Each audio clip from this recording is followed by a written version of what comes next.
Kitchen மெஸ்ஸியாக இருந்தால் அது ஃபெயிலியரா? Kitchen க்ளீனாக இருந்தால் தான் ஒரு பர்ஃபெக்டான பொண்ணா? ஆனஸ்ட்டாக பேசலாமா? No filter. இன்ஸ்டாவில் என்ன பார்க்குறோம்? White kitchen, slow motion cooking, soft background music. ஆனால் ரியாலிட்டியில் ப்ரெஷர் குக்கர் விசில் சவுண்டு, பசங்க அம்மான்னு கத்திட்டு வர சவுண்டு, ஹஸ்பண்ட் காஃபி ரெடியா அப்படின்னு கேட்குற சவுண்டு. ஸோ ஒரு பக்கம் மில்க் பாயில் ஆகிட்டுருக்கு, ஒரு பக்கம் ஃபோன் ரிங் ஆகுது, ஒரு பக்கம் நம்ம ஸ்டவ்வில் சாம்பார் ஓவர்ஃப்ளோ ஆகுது. அப்போது கிச்சன் மெஸ்ஸி ஆகுமா இல்லையா? கிச்சன் மெஸ்ஸியாக இருக்கனால நம்ம மெஸ்ஸி கிடையாது. சிங்கில் பாத்திரம் இருக்கனால நம்ம வேல்யூ குறைய போகிறதில்ல. கேஸ் ஸ்டவ்வில் கரை இருக்கிறனால நம்ம மனசும் கரையாக இருக்குன்னு அர்த்தமே இல்லையே.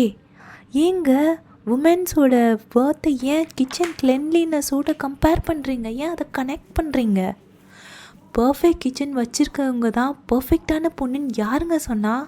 சம்டைம்ஸ் நம்மளை ரொம்ப புஷ் பண்ணிக்கிறோம். இதனால் மார்னிங் 5 மணிக்கு எழுந்து breakfast, lunch, school, husband office, cleaning, groceries, cooking, again ரிப்பீட்னு நம்மளும் ஒரு ஹியூமன் தானே.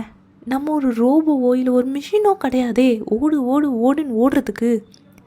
உங்களுக்கும் ரெஸ்ட் வேணும்னா எடுத்துக்கோங்க. ஹெல்ப் வேணும்னா கேளுங்க, தயங்காதீங்க. பிரேக் வேணும்னா எடுத்துக்கோங்க. ஸோ கிச்சன் வெயிட் பண்ணும், ஆனால் உங்களோட ஹெல்த் வெயிட் பண்ணாது. ஸோ கிச்சன் மெஸ்ஸியாக இருந்தால் விட்டுருங்க, ரெஸ்ட் எடுங்க, உங்களை பார்த்துக்கோங்க. நீங்கள் ஃபஸ்ட்டு உங்களை பார்த்து சொல்லுங்கள், I am doing my best.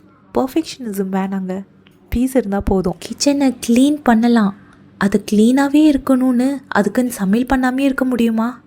அதனால் சமையல்லாம் பண்ணி ஹெல்த்தியாக நம்ம பசங்களுக்கு, ஹஸ்பண்ட்க்கு, நம்ம எல்லோரும் ஹெல்த்தியாக சாப்பிடும் போது கிச்சன் மெஸ் ஆக தான் செய்யும்.